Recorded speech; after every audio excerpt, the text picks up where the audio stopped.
Welcome to the iNetrepreneur Radio Show. We are so honored to bring you your host, the ultimate celebritypreneur, connecting businesses and celebrities worldwide. Winner of the Networking Organization of the Year, best-selling author, magazine publisher, trainer, and owner and founder of Network Together and the iNetrepreneur Media Network for magazines, TV, and radio network. We're excited to bring you your host, Mr. Robert W. Jones. Well, welcome everyone. It is Thursday, and oh my goodness, 2021 is almost in our rearview mirror. I remember about a year ago saying the same thing when 2020 was in our rearview mirror, and that year everyone was so excited to get into 2021. And you know what? 2021 has been an amazing year. I think that there's been a lot of transformation. I think that there's been a lot of still pivots. I think that there's still a lot of learning. I like to say that we're now in the new normal. But with every step that us entrepreneurs are taking, I like to say entrepreneurs are the best Marines in the world, because if you do it well, you improvise, you overcome, you adapt. And I think that that's what we're doing in this day and age, is improvising, overcoming, and adapting.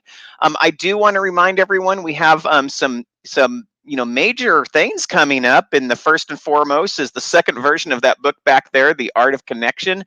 The Art of Connection Summit is also coming up. Art of Connection Summit, more information can be found at artofconnectionsummit.com. We are having a great celebration of the two books that will be out. The Art of Connection, 365 Days of Networking Quotes, the first book, and then the second book, which is going to be The Art of Connection, 365 Days of Inspirational Quotes. So this community is building, and each and every year, I keep imploring everyone out there, please be a part of this book. It has changed lives, and I've seen it firsthand for myself and every author in there. I've seen them making connections, not just in the state of Arizona or the United States, but globally. I've had coaches make six figures from being in this book just by starting to have conversations with other authors in the books. So it creates a great conversational focal point for each other. Also, I want to remind everyone, please go to Facebook. Please go to Facebook, type in iNetrepreneur Radio, and like us there. So every time that we come up, you can see us on Facebook Live from your phone, from your tablet, from your desktop. I don't know, maybe from a billboard somewhere. It's amazing where we can see these type of events coming online.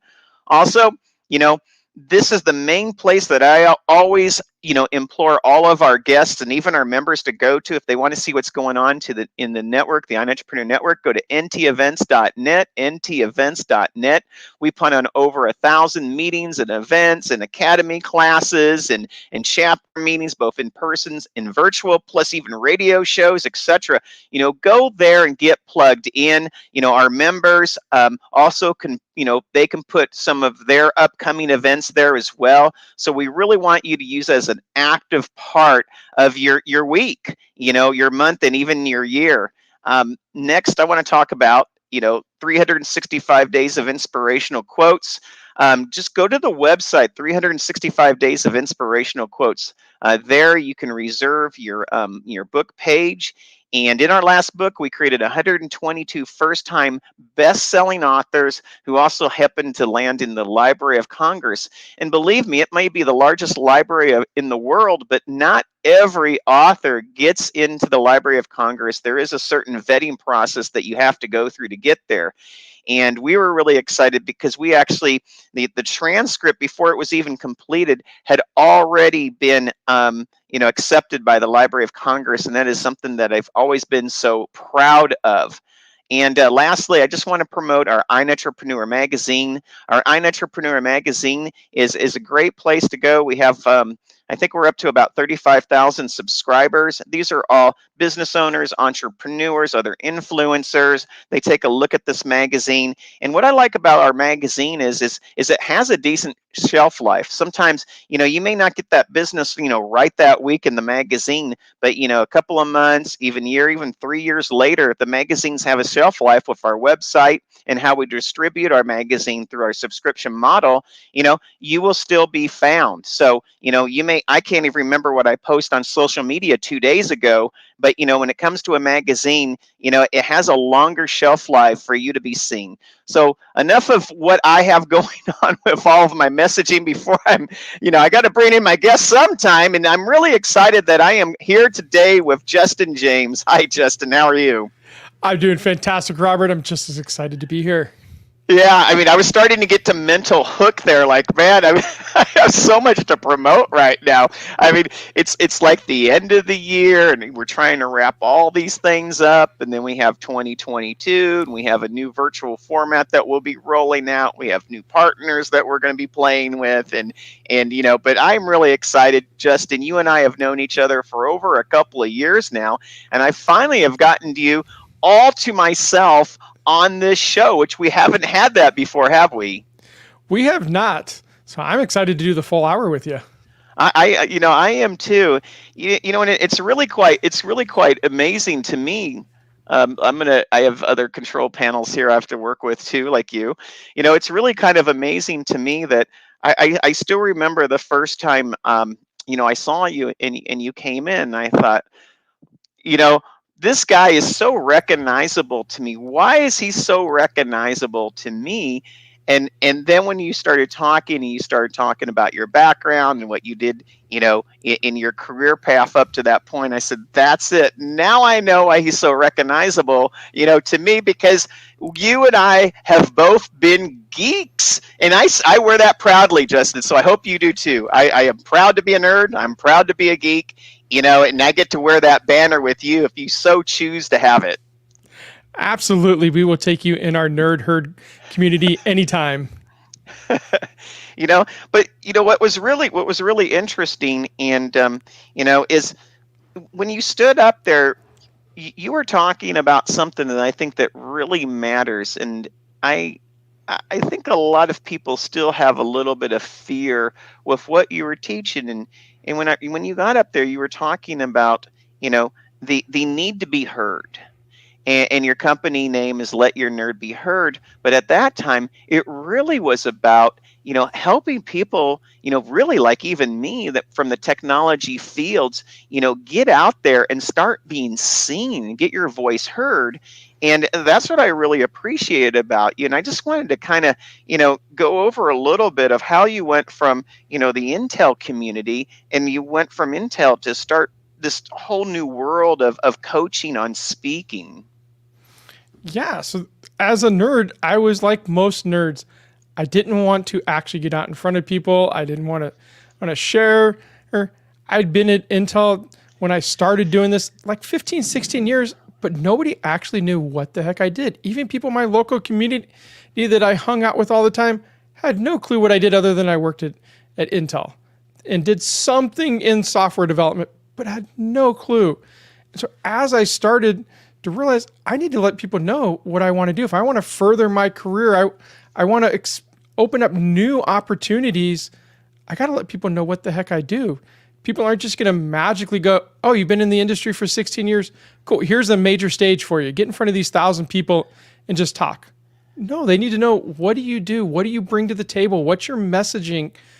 And once I realized that, I started realizing all the other people that I know also were struggling with that same piece. And as I started going through that process, all of my friends started asking me questions about how to be better when they get in front of people, how to organize their messaging, how to organize their branding. And that slowly turned from me just doing it for friends into an actual business where I'm helping people all over the world with their messaging, their branding, putting on events, getting out in front of people and furthering their business and transforming their audience and their clients. Well, and you brought up some things, and this is kind of how I felt about it for the longest of times, Justin, is many times in what we did, it was almost like we have heard of the .com boom, and there's the .com bust, and this whole digital marketing, in technology and all these platforms. And behind all these platforms and these technologies, yeah, there is a messaging, and then there is a driver to make, just, multi-million dollar paydays on what we did. But one of the thing I always found in my world, and maybe you found it similarly, is like, no matter how much we were relied on, I can still remember going into boardrooms, and it was just like, we were the CTO, but it still seemed like, our input wasn't at the same level as everyone else in that room, and I used to get very frustrated with that, and people ask me about that, and I say, well, I said sometimes I felt like I was just a very highly played landscaper. The landscape owner got all the glory and all the money, but I was the one that was actually putting in the trees, or for us developing the code. Did you ever feel that way? Oh, absolutely. I have felt that. And it goes back really to messaging and how you deliver your messaging. And most of us tend to be kind of very straightforward. We get too far into the weeds with stuff, especially the more nerdy we are about the thing we're talking about, the deeper we just want to instantly go. And the majority of our audience isn't able to keep up with that. And so it's figuring out, how do we get them to understand the point we're making without having to know all the nitty gritties around what we're talking about. Because frankly, most of them don't actually care probably about the same thing that we do. And they don't want to go figure out, how do I do all of this different tech stuff? How do I do all this live streaming that we're doing? How do I set my cameras up and all these nerdy things that we can talk for hours about? They're just like, I just want to know, what are the 3 things that I can do to make it work in a language that I can actually understand? And so it's pulling your messaging back to how they actually speak. And it goes back to the same thing in business. So many times we talk about the way we want to talk about it, but if our audience and our potential clients isn't talking that same language, it doesn't resonate with them. And the minute we switch our languaging around to the words they're using, even if we're teaching the exact same things to them, now all of a sudden they're resonating with it because it's the words that they actually normally use and how they talk about the things that you want to actually deliver to them. Well, and this, in many ways for me, it wasn't really natural. When I grew up, I was very shy. I had a speech impediment. I had to overcome a lot of obstacles.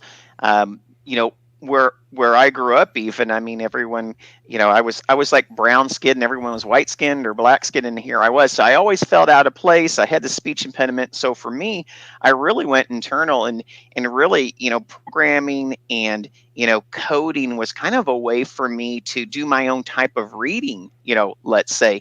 I remember I started, in early high school, and I carried it on through college, and I did it in my military career. But a lot of that, I say, like, saved me. But I'm not saying your childhood was like mine at all, Justin. But for me, it was like one of the ways that I could express myself and create, my own type of beauty, even if no one else around me understood that. I don't. Tell me a little bit about your childhood, and if it was like that for you, or maybe you had a different path to, getting into software development.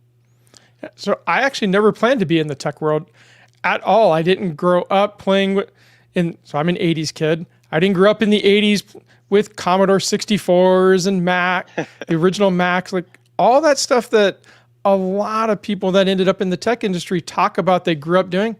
I didn't grow up with any of that stuff at all.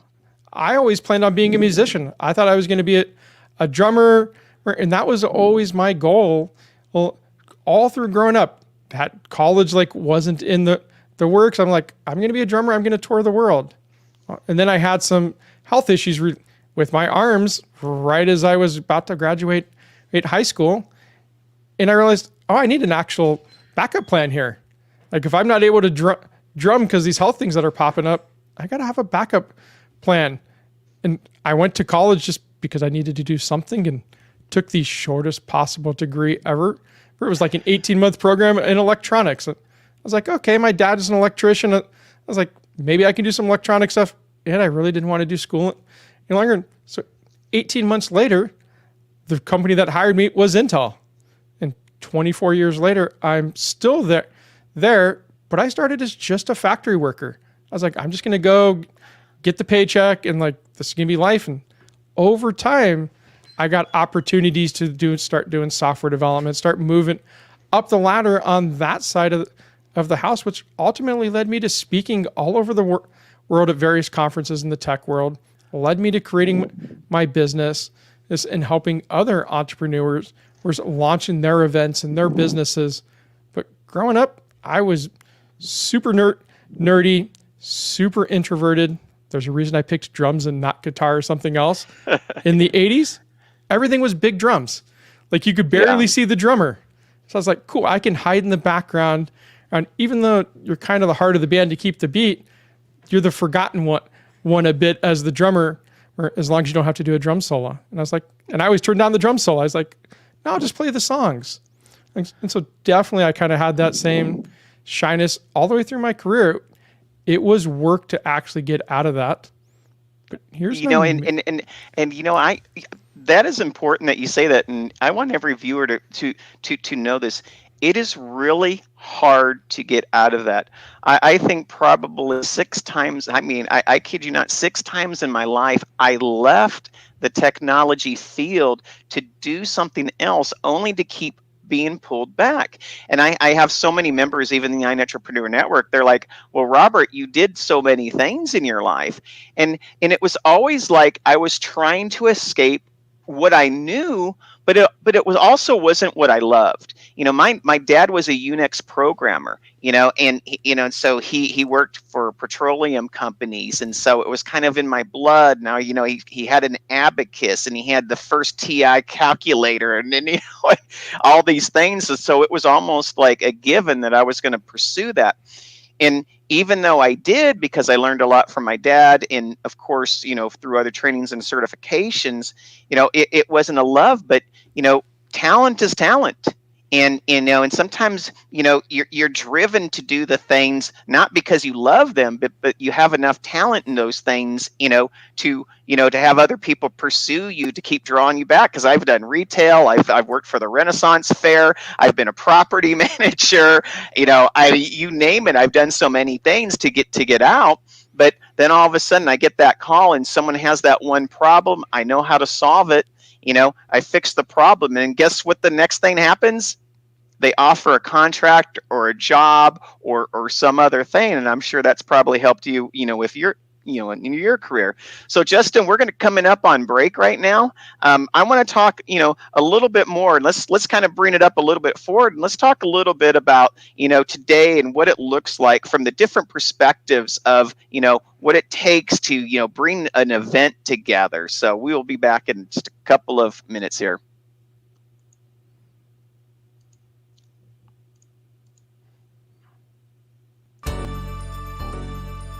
Network together. It's all about connections. Expand your sphere of influence. Build relationships. Be part of something bigger. Be part of Network Together. Hi, everyone. I am here with Justin James. He is with Let Your Nerd Be Heard. He is a virtual event maestro, and I'm really fortunate to know him over the last 2.5 years or so. I've met him. He was a speaker trainer, and he learned a lot of his craft by doing speaking trainings and or speaking on the behalf of his company over the last few years. But he's deciding to make it on this new entrepreneurial trail, and we're lucky to have him.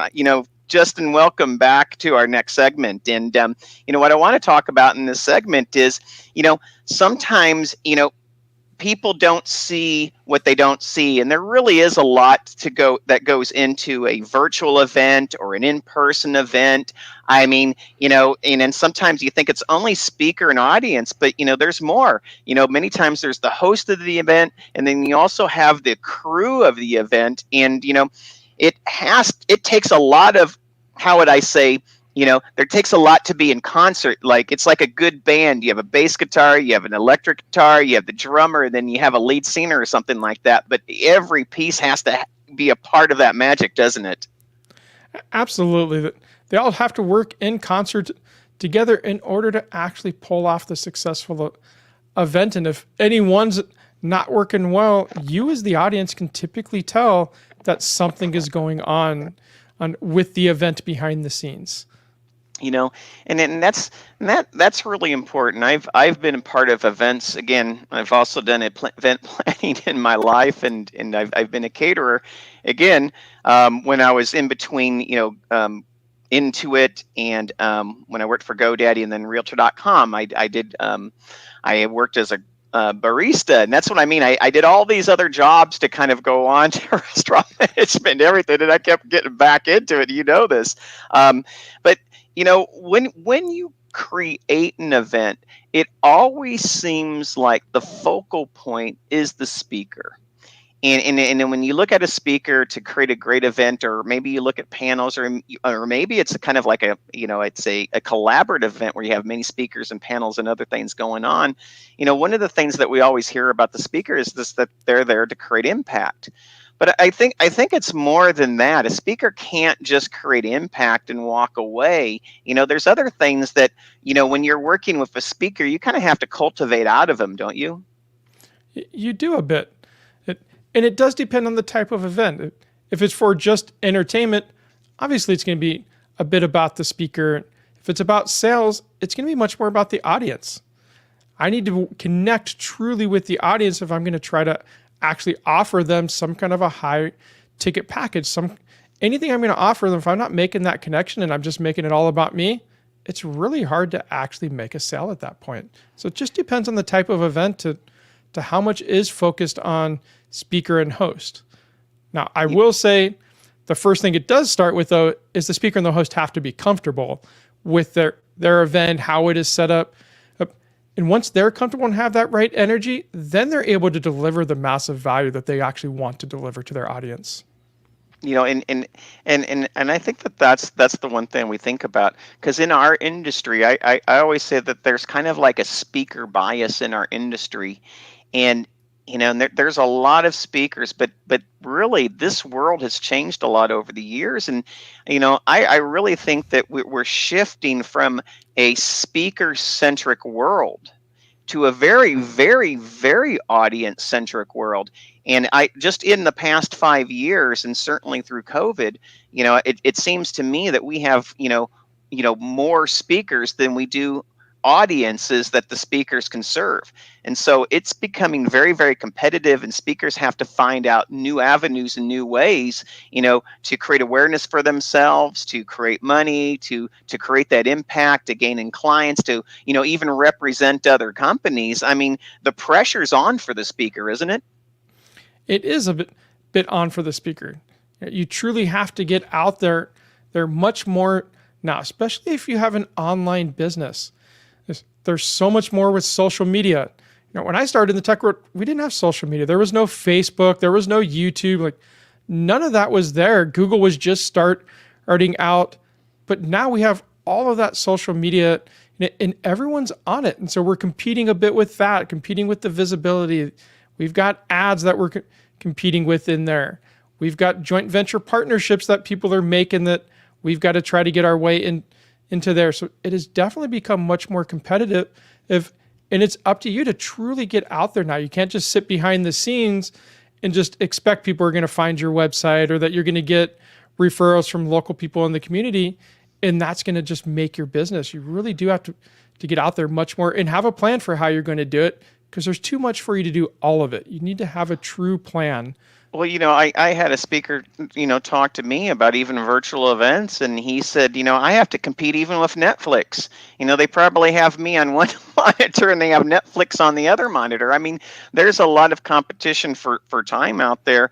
And I really believe now we have come into this world where, content is absolutely keen, but I think it has to be a directive content for that right audience, and that messaging. It goes back to that messaging. I always say you start with your mission, you create your compelling message, and then you find the method of getting your word out there. And I think speakers, sometimes they don't necessarily understand that. And being that I put a lot of people on our stages, and Justin, you've been a speaker, panelist on our stage. I mean, I'm always looking for, people to come back, and that's where my, the reputation comes in. And, speakers can do two things. They can provide compelling value, and they can make it a compelling author. But one of the things that they have to do 100% of time is provide that compelling value, because if you let down your audience, the audience doesn't come back, do they? No, they don't. No, they definitely don't come back. And especially in this virtual world, we've heard people coin phrases like Zoom fatigue, which really means the event was boring. They weren't getting anything that was of value to them out of that, because Zoom at the end of the day is just a video delivery platform. And so it's up to us as speakers and host of events. How do I deliver an experience to them that keeps them on there? How do I let them do some networking? How do I give them some transformations through my event? You start doing that stuff and people will stay. People will keep coming back. But if it's just another boring Zoom meeting, you're lucky if you get them to stay even for the first 30 minutes. There's so much you are competing with.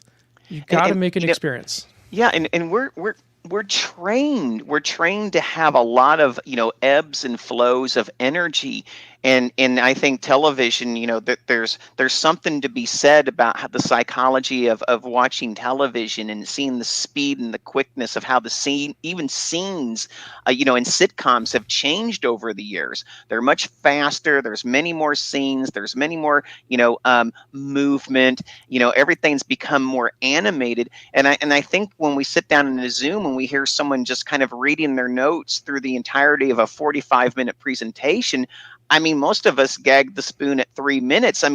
Speakers have to be able to adapt, and they also have to create, a ton of engagement during that 45-minute time frame, don't they? Oh, absolutely. Every time you walk on the stage, no matter how long it is, whether 5 minutes or 3 days worth of content, you've got to deliver that experience to them. You got to let them know what's in it for them, and help them see the vision of their future self. That's what a lot of talks are all about. Whether you realize it or not, at the end of the talk, you're there because at the end, you want to actually be able to do something you couldn't do at the beginning of that. And it's up to the speaker to be able to show you, how do you actually hit those goals? And sometimes it's opening up your audience's eyes to things that they didn't even think was possible, especially in the entrepreneur world. Many times you get people in there and they never have dreamed of opening a business, never thought it was possible, never thought they could be an author in a book. And then they get done listening to you speak about how they can actually do it, and they can start to see themselves in that future vision. You start painting that, and then they start asking, how can I actually work with you? Yeah, and so much of the time in our world, it's always been about the content. So you want to educate. That's always been a big word in our business. But I think it's going beyond education and engagement. Even I think that we have to start learning as speakers. In events, we also need to entertain somewhat, because people want to walk away with not just information. They want to walk away like they had a feeling of memorability in addition to the value, don't they? Oh, absolutely. It is all about the entertainment side of it while still delivering good value. And we tend to overtrain. We tend to take these speeches and make it an opportunity to kind of dump as much content as we possibly can. And we think that more is what they want. But realistically, they're not going to remember most of it. If you just pump them full of information for 45 minutes, it becomes overwhelming to them and they start to get fatigued. Same thing if you're in person. Like, that hasn't changed in the virtual space, but we tend to just do that. We're like, oh, I got all this content. I want you to get all this stuff. I want to try to get as much as I can to you. And we think that's the value. And at the end of the day, it's not really the value that people are looking for. They're looking for a little bit. And then they're also looking for, how can I actually, in the future, get to that thing that you're talking about? Help me see the vision. Once I can see the vision, then we can have more content. Then you can start delivering me more stuff. But by then, I'm already working with you. Don't brain dump up front. Yeah, because so much of the time, speakers will try to get their audience to understand, but I think, the better speakers, get their audience to act. And I think that that's a far superior model when it comes to it. My co-author of the book has the book, and it said, "Speakers, You're Not All That." And, and so much of the time I do believe that, because, a lot of speakers, they want to go to this being paid model, but many times, when it comes to the host or the person who puts on the events, our first question is you, if you want to be paid, who will you bring? And again, it's going back to who the key really is for everyone, and that's being able to provide a compelling campaign, to the very audience that you want to bring to that event, because that is it. But there's other things, that a host wants to do. Not only do you want to have the right speakers and create the right messages for the audience, you also want to be able to work with the right crew who owns who understands the pace and the tempo and the feeling, and the have an understanding of what it means to create a culture within the event. I think that's one of the things that many times of event companies, they don't understand, is they also don't understand how to not be seen, yet let the culture of what the audience and the speaker and the host want. Wouldn't that be correct? Oh, absolutely. When you look at team, especially the team behind everything, if everything's flowing right, you don't even realize they're there. You just come out of the event and you're like, that was an amazing event. Like, everything was just on point. That's the goal for all of those people behind the scenes. That's what we all work for when we're behind the scenes. The events where people go, yeah, this didn't work right, or this was rough, it's because something showed up that was happening behind the scenes, showed up to the actual audience itself. And the more experience you get, the less those show up. The more prep work that you do, the less those show up. And that's a big thing that I think people sometimes forget, is it takes prep work. You can't just magically show up to the event and expect things to happen. You've got to do a bit of planning. What's the run of show going to look like? What transitions might we have? Do we have music we want to play? Well, if so, what music do we want to actually play? Where do we need to play it? Having all that stuff down makes it so that you can run the event, and having an experienced team that can just run with it in case you do go off script. I worked an event a couple weeks ago where we had it fully scripted out down to the minute. We were about an hour and a half in, and I was asking some of the other behind the scenes, I was like, okay, where are we at in our run of show? Because like the place that we're at is like 3 steps below where we're actually supposed to be at. And as we went through the event, there was a lot of audibles called, but because we had an experienced team, the audience had no clue that those audibles were being called. We just knew, the host said we're going to actually do a writing exercise. Okay, I need to play the writing exercise music. Oh, we're going to do some breakout rooms. Okay, I know I need to do breakout rooms, and I need to listen because the host, since she called it audible, is going to tell me, I want 4 to 5 people in the room. Okay, let's make this happen. And so all that stuff happened, and I've gotten multiple compliments from attendees.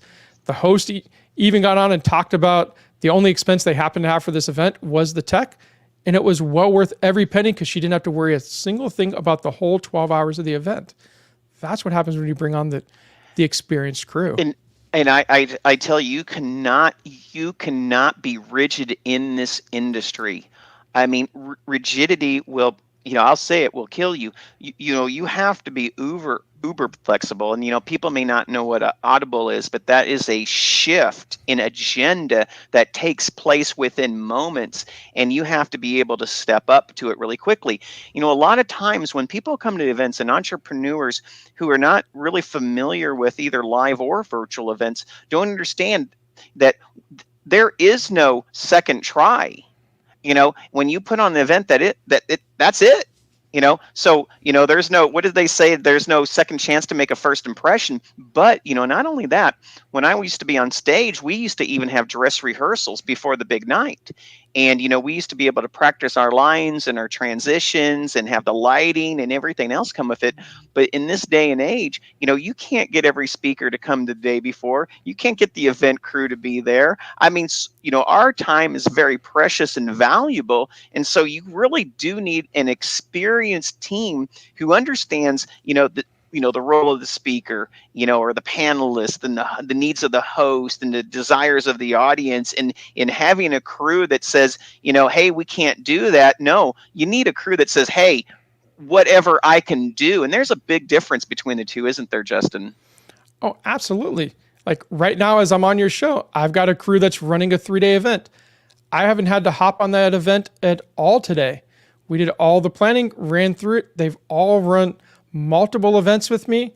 Before I even showed them to run a show, they were asking me, okay, we're going to have breakouts. We're going to have some exercises. You need me to play some videos. I was like, yep, standard stuff that we normally do. And they go, cool. They already knew what they needed to do before I even told them all the details of the event itself, which means I don't have to hop on that event. I don't have to guide them every step of the way and make sure I keep reminding them for things. Like literally the only reminder I gave jokingly this morning said, make sure you hit the record button, please. They're like, oh yeah, already done. And we had a good laugh that I threw out a reminder jokingly to them. And that literally was it. Now, I hear a lot because I put on in-person events and I also do virtual events, whether it be classes or networking, etc. And, there's a lot of people who just thrive and they just love the virtual events. And then there's the other people that just love the physical or the in-person events. And there are subtle differences. I mean, there's advantages to being in person that you just sometimes can't get that same energy, in a virtual event as you do live. And then, other people say, but when you have a virtual event, you're able to impact and be able to create an awareness and, a very broad stroke of the brush in a way that you can't necessarily do in person. What are some of the things that you have noticed in your line of, in your world, being a virtual event planner, specialist, strategist, etc.? What are some of the differences that you've seen between, in-person events and then virtual events? So I would start off saying 95% of the things that happened for in-person also happen in virtual. There's really no difference between that 95%. The difference in that 5%, a lot of it is around networking. You can still do networking in the virtual event, but if I'm in person and say me and Robert had a good connection and we want to go make a deal, we just walk out in the hallway and we have a conversation. Maybe we miss a session while we're actually making that business connection. I can't really do that on Zoom or any of the virtual platforms well. We have to connect and either schedule it after the event or somehow exchange numbers. And we have to hop off that and make a different plan of how are we going to connect. I can't just walk out into a hallway. So that's a bit different in that respect. I also can't just go to dinner at the end of the event. If we're talking in person, many times you get done, you might go to a happy hour, you might go to dinner, you might go to lunch and further that business connection. We can't do that on the virtual side of it. And so a lot of that happens after the events and outside of the event itself, but you can still do the initial connections. You can still exchange stuff and go, I think we have something that we could actually partner on. Let's have a further conversation after the event. So you can still do those pieces. Yeah, and it's really interesting because I love being able to see someone who I just really want to meet and connect with and sit down and, do like the after event. Those are like, the one-on-ones. But, but also when it comes to being in a virtual world, I've also noticed that in certain ways, you get more metrics sometimes from the virtual world, of the engagement and how long they've been on and who comes into the room and their contact information and being able to maybe follow up even with more people than you can in person. I mean, sometimes in events, oh, hush, people sneak in, and guess what? One thing I love about a virtual event is, everyone who comes in, and quite frankly, if anyone makes a disturbance in that event, you can also say click and they're gone. So I mean, but there's also the expenditures. I mean, maybe you don't have to fly in. I don't have to, set up an event. I don't have to, feed people. I don't have to work with the hotel to get special room rates. But on the flip side, when it comes to a virtual event, technology happens. Maybe an internet connection comes out. Maybe a mic goes down. I agree with you. There's like many things that can happen. And then I have these people and they go to me. It's like, well, why don't we do a hybrid event? And I've heard that many times. And so they ask me, is that a good event? And I'm like, well, I have never done one before. I've done in person and I've done virtual, and I think that they overlap really well, but I haven't made them overlap in the same time and space. And I was wondering what your thoughts were, regarding hybrid events? That's a great question, because I do see that question come up an awful lot lately, especially as some areas have come out of COVID a little bit and are starting to have in-person events again. People are knowing not everyone's willing to travel right now. Not everyone wants to be in a room with a bunch of other people. And so they do look at, can I have those people that want to be there in person and still have my online audience that can't make it in there, which is what we call the hybrid events, doing both of those at once. And I will say, I don't think anyone's really figured out a good model yet for how to successfully do it without having one of the audiences kind of lose out. You're either focused on the people that are right in front of you in person, or you're focused on the online people, and trying to do both can be a little cumbersome in there, and it feels like someone potentially gets ignored. There's also a big planning side of it. You essentially need two teams. Your planning is essentially two events. You're doing a virtual event, so you got to plan that piece of it out, have the tech team for that, have all the AV working for that piece of it. Then you have the in-person. You have all the standard stuff you got to do, negotiate for the venue you have. If it's a hotel, you got room rates, you've got all the stage set up, you've got the AV tech team there, you've got microphones and speakers. Like, you still have to plan all that. So you're essentially planning two events at once, which does increase your cost because you are paying for two events at the same time as well. And it really is interesting to me, because I know, I certainly didn't live around this time when it was really in vogue, but, at one time in our world, when you went to television, which is kind of like the first virtual event of all, they would record the shows in front of live audience and then send them out in feeds. And, after a while, they turned away from that model and they went to pre-recording them and putting them out, broadcasting at a later date. And it just makes me wonder, what could we learn from those old shows, way back when, on why did they stop it, and even what worked then that we could apply today. Again, I am here with Justin James. He is the founder of Let Your Nerd Be Heard. He is a virtual event strategist and producer, good friend of mine. We've known each other over a few years. We've talked about a lot of tech horror stories with each other, which we won't do that today because we don't want to bore 90% of our audience here. Justin, thank you for being here. And we have one more segment. It goes fast, doesn't it? That it does. So I'm going to bring you back on. And so let's talk a little bit more about, a little deeper dish into what you do for your clients. Sound good? Sounds fantastic. Network together. It's all about connections. Expand your sphere of influence. Build relationships. Be part of something bigger. Be part of Network Together. All right, I am here with Justin James. He is the founder and owner of Let Your Nerd Be Heard. He is a purpose-driven virtual event strategist and producer, and I'm so glad that you're here today with us.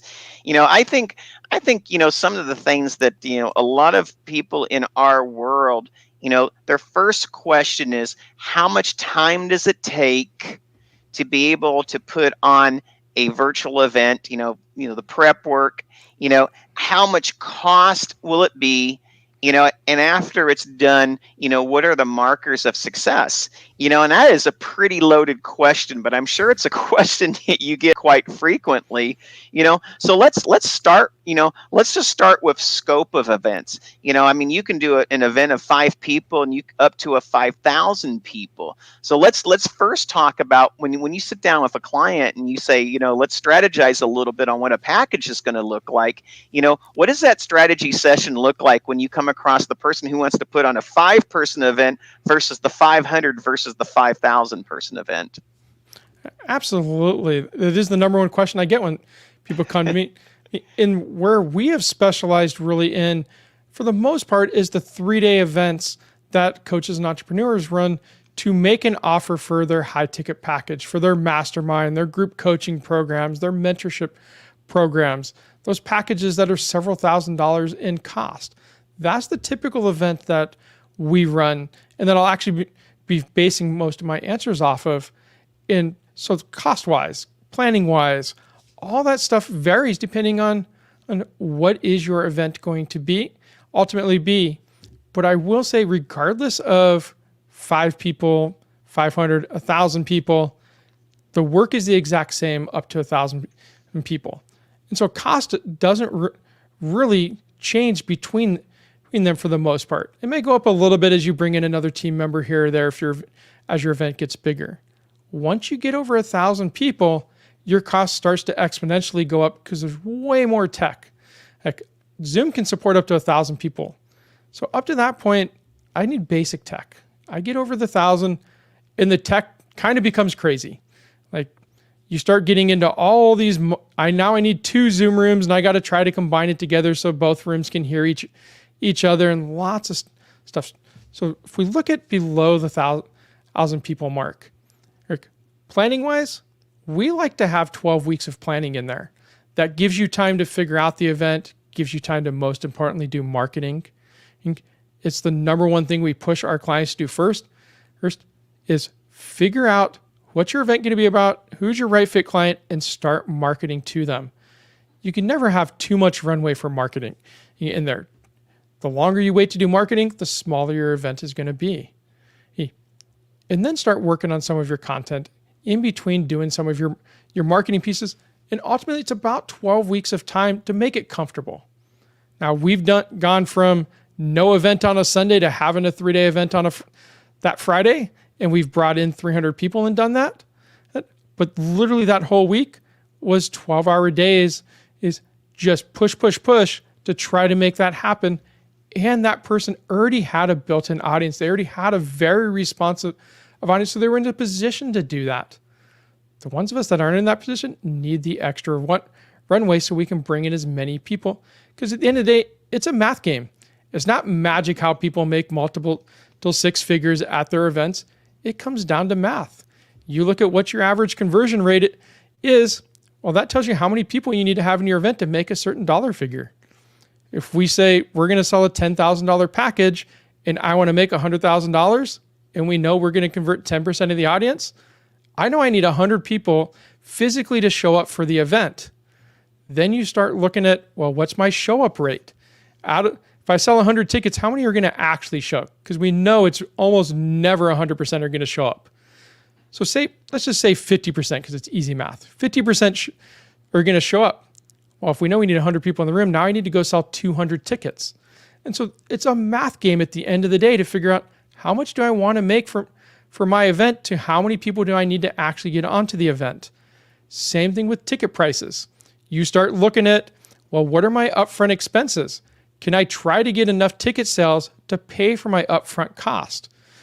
And that'll determine what is your ticket prices at $47, $97, $197, $397. Like there's no rule of what it should be.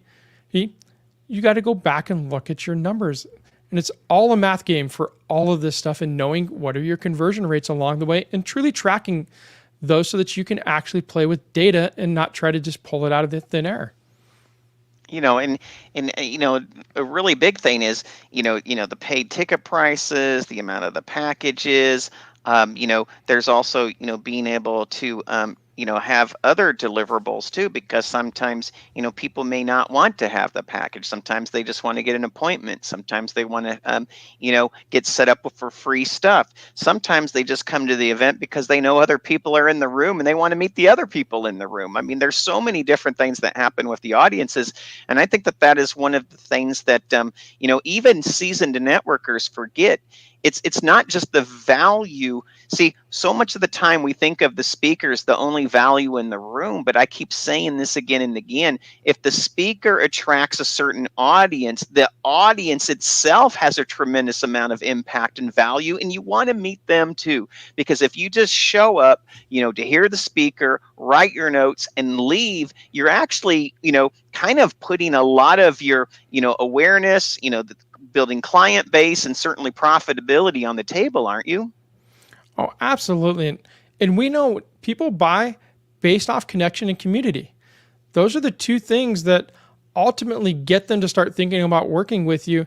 And then you seal it by them seeing the results that you can provide in themselves. And so you have to build that community Yep. And on virtual events, we do a lot of that in Zoom through breakout rooms, small little group sessions where you can get to know people in there. We do it through the chat. We do it through people coming onto the stage and asking their questions, and you start to resonate with the questions they're asking, the energy that they're having. You see people all the time hit the stage. You're like, I want to know that person more. I want to know more about that person. I love the energy. I love the things that they're saying. It all comes down to networking at the end of the day and reaching out to people. And that's a huge value on these events, because it can't just be the host talking for 90-minute slots over every 90 minutes and then a break and doing that rinse and repeat for 3 days. You got to have some interactions. You've got to have some exercises and sharing sessions. And that's all part of the planning that we do, is figuring out where do those things make sense? What content makes sense? Because ultimately the content that you're sharing, every piece of it leads to your high ticket offer in there. It's all a little snack size sampler of what's it going to be like to work with you at a bigger scale in there. And if you have content on your event that doesn't go back to that, then you got to ask, does it actually belong on my event? No matter how amazing it is, does it belong on my event? If it's not going to preview anything for my high ticket, then it shouldn't be on the event. It should be somewhere else, a webinar, a video, a course, something besides your event. And really, because I like I say so much of the time, I always attempt to say, people are more interested in your what and your how if they know your who and your why. And I think it's so important that, and there's different personality types, isn't there, Justin? I mean, there is. Oh, yes. You can, I'm very familiar with the bank code philosophy. I don't know if you know the bank code, but it's the blueprint, it's the action, it's the knowledge, and it's the nurturer. And you have the blueprint on one end, you have the knowledge at the other end, and but it's the blueprint and the nurturer couldn't be any further, difference. And so, you come up there and you just start right out the gate doing facts and figures and, hard closing, you're going to turn off normally about 67% of your audience, because 67% by definition in bank code is, a nurturing audience, so it really, even if you're a blueprint type of individual, you need to know the love language of the personalities that are in your audience as well, don't you?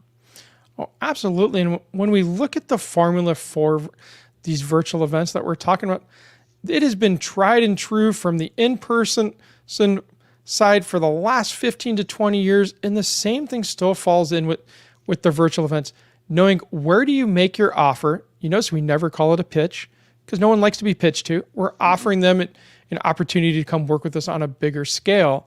But we know there's a spot where we're going to make that offer, and it's going to be formatted for all of the logical buyers, those ones that want to see all the data, want to see all the numbers that go with it. We also know there's going to be sections in there where we rephrase our offer in a different way without showing all those features. That's much more emotional in there for the other part of our buyers that are much more emotional buyers that need to feel that connection way more in there. And the features become that added bonus. They still get to see it because we presented it, but then we ultimately close that deal on the emotional side with them. And knowing where to put that in the event is a key piece. And that's one of the things we help all of our clients with, is where do those different pieces go? Because there's no way you can make an offer for $10K on the very first day of an event. You haven't had enough time with most of the people. Well, so where do you actually truly put that in the event? And that's the magic of actually having someone like myself working with you to plan out and strategize your event. And where do we put all that stuff? How do we get people to show up? What's all our strategies for making the money that we ultimately want to make? Because no matter how much we say we want to transform our audiences, at the end of the day, we're in business to ultimately make money, and we transform our audiences as the first thing, and money follows. But we have to make money at the end of the day as we're doing that transformations. Another thing that we were talking about, when it comes to audience, everyone's community is different, sized. what is the power in bringing your tribe? Even if, you're already coached them, or they, whether it be group coaching or individualized coaching, or if they've been a client before and they're not your client now, what is so important about raving fans and, bringing your own tribe to, a 3-day event? How does that work for you, and how does that work against a speaker? Yeah, I definitely think bringing them does not work against. Bringing them is the best thing that you can actually do. And your goal for every one of the clients that you work with should be to ultimately turn them into raving fans. Those people that are going to rave about you to everyone they know, they're going to recruit other people to come work with you, and they're going to keep renewing with you. That's the ultimate goal that you should have for everyone that you work with. And then you bring those people onto your virtual event, and there's a couple places where it makes sense for them to be there. Both as a general audience member, they're going to rave about you through the whole event. As people are asking questions in the chat, you're going to have your raving fans and people that are part of your program and loving it. They're going to be answering people's questions in the chat there. They're going to be just raving about how great the program is when the offer is made, and people are asking, well, is this program really for me because of X, Y, and Z? And well, if you have a client that meets X, Y, and Z, and they're your raving fan, they're going to be all over that in the chat, talking about how that program has helped them so much. And that helps ultimately your sales. And the second place that makes sense to bring them is before your offer, have an inspiration panel where you bring 3 or 4 of your best clients that represent a wide spectrum of your different type of right fit clients and where they're at, to come in for a 10 to 15 minute interview session where you talked about what it was like to work with you and the results that they got, so that people can actually see how the program works. And it's not just me as the host saying how great my program is. It's other people that aren't me saying how great it is, bringing that social proof along. Like, all of that stuff totally helps on the event, and more people should bring their existing clients that rave about them onto the event. And so many people discount that. They're like, oh, they're not a buying unit. Like, I don't want to fill my event with people that they've already got the program. I can't sell it a second time to. Well, bring them on, because they may actually increase your conversion rate. Instead of a 10%, maybe you get a 20 or 30% conversion rate out of that. I couldn't agree more. I always say, no matter what you do, that person next to you who's your raving fan can sell you better, far better than you can ever sell you, because they are the social validation that the product works. And I appreciate that you brought that up. Before we close this hour, for people who want to hire you, or maybe they go off a different virtual event company. I get it. No one size fits all. What would be the first question to ask that virtual event company before they say, hey, I want to work with, Let Your Nerd Be Heard, or I want to work with, another company? What is that one question that they need to ask?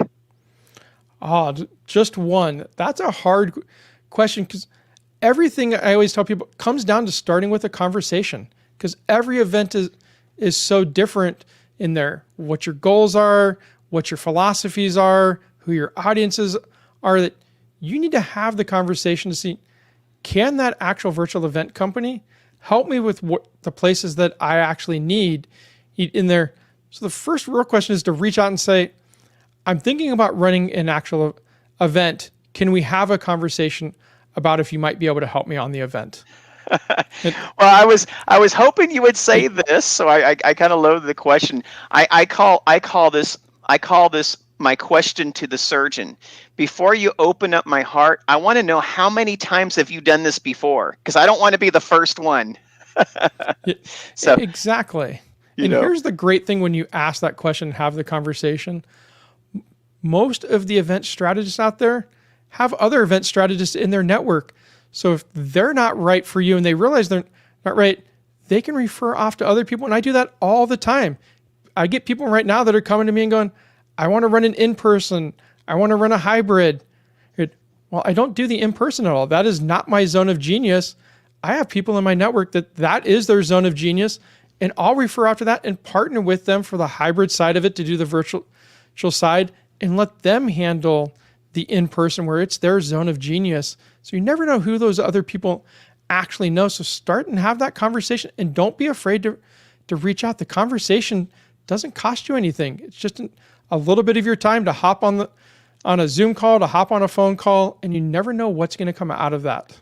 Well, I always say, there's only one thing between, connection and community, and I agree with you, and that's conversation. The most important thing we have. Buddy Thornton came on here at the end. He just said, "How do you demonstrate your passion to potential clients?" And for me, it's energy. And Justin, you may have an answer to that as well. But I'm really excited to have you on the show today. I'm going to scroll your information across here really, really quickly on the banner. And are there other ways that people can find you, Justin? How can they get a hold of you and your expertise? Really the best way is to reach out and email justin@letyournerdbeheard.com. And we can start a conversation there. And if I think you are a potential right fit for me and that I think I might be able to help you, we'll further that and actually hop on a call and have a much deeper conversation about the event you're thinking about running. Well, Justin, thank you so much for being on the show today. I always, get a kick out of getting with you. I mean, so much of my mind is always thinking technology when I see you. You did not know this, but I'm going to let you know this. I grew up thinking I was going to be in a band as well.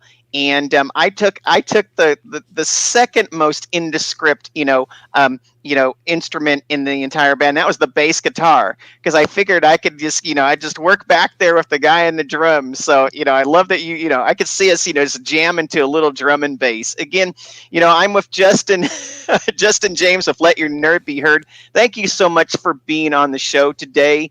I love what you do, and I know that you have a passion for it, and I'm glad you came on today. Thank you. It was a pleasure. All right, again, everyone, that is Justin James from Let Your Nerd Be Heard. He is a virtual event strategist and producer, and we were really fortunate to have him today. His schedule is very, very busy, but he took this time and he took this place to be with us today, and I think we learned quite a few gems from him. Please remember, the next 2 weeks we will not be on air, as we will be celebrating the holidays. My beautiful, wonderful wife and I are just going to take a little bit of time off to spend with each other and to spend with our kids. It's terrible when you live in the same house and you have to put her on your planner just to go see her. So, you guys have a wonderful holidays. We will see you in 2022. We will still be on Thursdays, Arizona time, from 2:30 to 3:30. Make it a great, holiday season, and we will see you coming up next year. Thank you. You've been watching the iNetrepreneur Show, a production of the iNetrepreneur Radio Network, with host Robert W. Jones. Join Robert each week as he visits with new and exciting guests who inspire, teach, and mentor entrepreneurs worldwide. Follow Robert each Thursday at 1:30 p.m. Pacific, 4:30 p.m. Eastern, and 8:30 p.m. Greenwich Mean Time.